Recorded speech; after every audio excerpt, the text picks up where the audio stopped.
तो बबुआ लोग, आज हम रुआ के भगवत गीता के कहानी एगो बहुते मजेदार तरीका में सुनावे जा रहल बानी।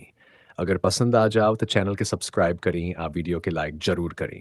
बहुत दिन पहले के बाद एक ठो बहुत बड़ा होके वाला रहल कुरुक्षेत्र के मैदान में ही युद्ध कौरव आ पांडव भाई लोग के बीच हो रहल रहल। अब सोच एक एक खानदान के लेकर सब आपस में लड़े जा रहल रहल। कौरव सब सात भाई रहल जेकर अगुवाई कर रहल भीम के दुश्मन पांडव पांच भाई जेकरा में सबसे बड़का रहल युधिष्ठिर, सबसे ताकतवर रहल भीम, सबसे सुंदर आ धनुर्धर रहल अर्जुन, चतुर नकुल सहदेव।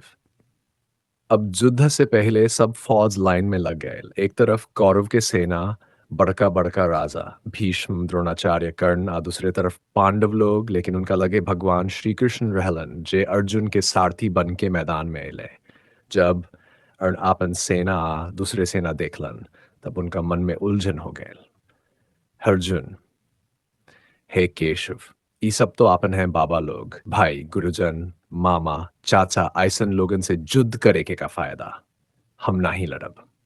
शरीर कांप रहल, धनुष हाथ से छूटे के हालत में आंख से आंसू बहे लागल। अर्जुन एकदम निराश हो गए ने बैठोथे भगवत गीता। भगवान श्री कृष्ण हंस के कहले, अर्जुन तू का सोच के बैठ गए बाड़ा।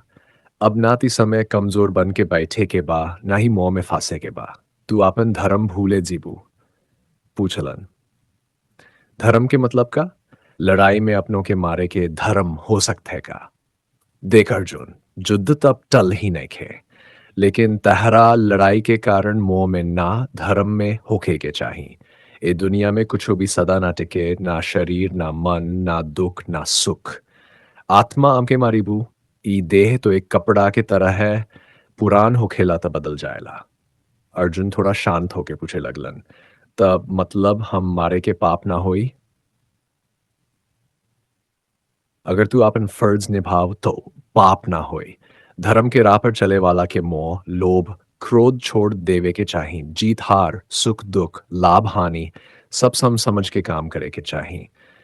ऐसन मन के कहेला स्थिर बुद्धि। जे मन स्थिर बा ओपर ना मोह के असर होला ना डर के। फिर श्री कृष्ण बतावेलन कर्मयोग के बाद कहलन, अर्जुन तोहरा बस कर्म करे के अधिकार बा, फल की चिंता मत कर। बस सही काम कर, सच्चा रास्ता पकड़, फल अपने आप मिले। तू खेत में हल चलावत बाड़, त फसल होई ना होई ऊ ऊपर वाला के मर्जी। लेकिन तू जोते से मुंह फेरबा त जमीन उजराइल रह जाई।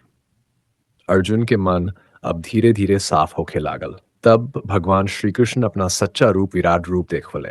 अर्जुन के रोंगटा खड़ा हो गए। सब देवता सब जीव सब कुछ भगवान के भीतर दिखाई देहल। अगिया पानी आकाश सब उनका में समायल रहे। अर्जुन हाथ जोड़ के कहले, हे प्रभु तू तो खुद ब्रह्म हो। हम तो ना जानत रही कि तू का हो, अब हमरा सब बात समझ में आ गेल बा। श्री कृष्ण कहले, जैसे किसान फसल बोवे के बाद धरती पर भरोसा राखेला, ओइस ही तू धर्म के राह पकड़ेंग। हम हर युग में धरती पर आवतानी जब धर्म के हानि होला अधर्म बढ़ जाला। हम संत लोग के रक्षा करे या पापी के नाश करे खातिर जन्म लेतानी। फिर बतावेलन भक्ति योग के महिमा। कहलन जे मन से श्रद्धा से भाव से हमरा भजेला, हम ओके अपन ले आवतानी। चाहे उ फूल चढ़ावे पानी देवे या खाली दिल से प्रेम करे, हम ओकरे भाव के स्वीकार करी ले। अर्जुन पूछे लगलन, हमार मन बार बार भटक जाला प्रभु, ध्यान नहीं के लगत, तब हम का करी? श्री कृष्ण कहले, मन चंचल जरूर बा, बाकिर अभ्यास आ वैराग्य से ही मन के वश में कील जा सकेला। जैसे गाय के बछड़ा हजार गाय में आपन माया खोज लेला, ओइसी भटकल मन भी अभ्यास से अपने लक्ष्य तक पहुंच जाला। फिर श्री कृष्ण कहले, जे इंसान हर जीव में खुद के देखेला आ हर जीव के आपन समझेला, उ सबसे ऊंच भक्त। ओकरे अंदर घमंड नहीं खे, मोह नहीं खे, बस सेवा बा। अर्जुन के आंख अब पूरा खुल। अर्जुन कहले, हे माधव अब हमार मोह दूर हो गए। हम अब युद्ध करब, तोहर आज्ञा हम माने के तैयार बानी। हमार भ्रम मिट गए। फिर रथ आगे बढ़ल, शंख फूंका गए, युद्ध शुरू भइल। यही कहानी में छुपल बा भगवत गीता के असली मतलब। जीवन में जब संकट आवे तो भगवान के याद कर। धर्म से डिगमत कर्म करत रह। मोह लोभ भय छोड़ के सही काम कर। मन के नियंत्रण जरूरी बा बाकिर संभव बा फल की चिंता छोड़ बस ई सोच तू सही रास्ता पर बाकी नहीं।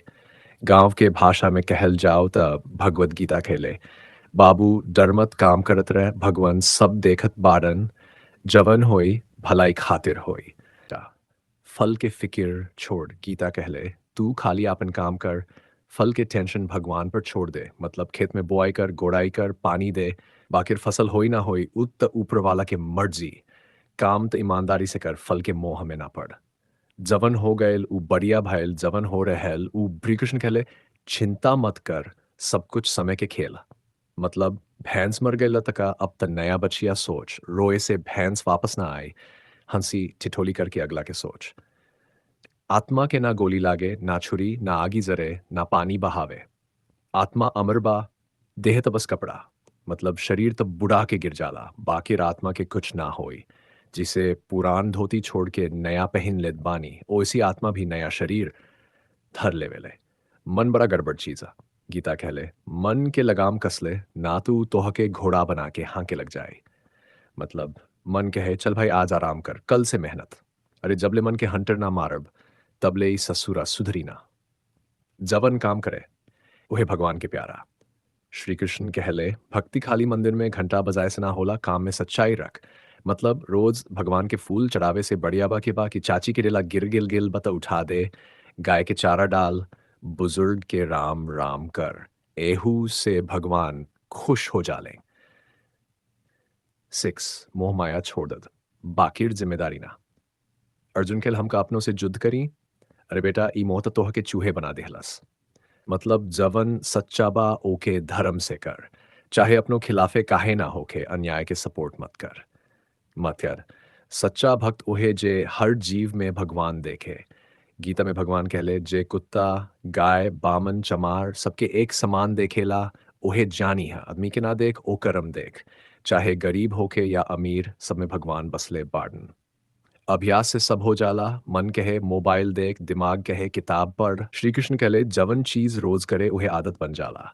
मतलब पढ़ाई होखे खेती होखे भक्ति होखे रोज करत रहब तो हो मजा देवे लागी। नाइन अहंकार त मिट्टी में मिला देला। रावण कंस कौरव सब घमंड में चूर रहले आखिर का भयल जे कहे हम ही सब कुछ हई ओकरा के धरती पर लेते देर ना लागेला सीधा रहब विनम्र रहब तबे जिंदगी में चैन मिली।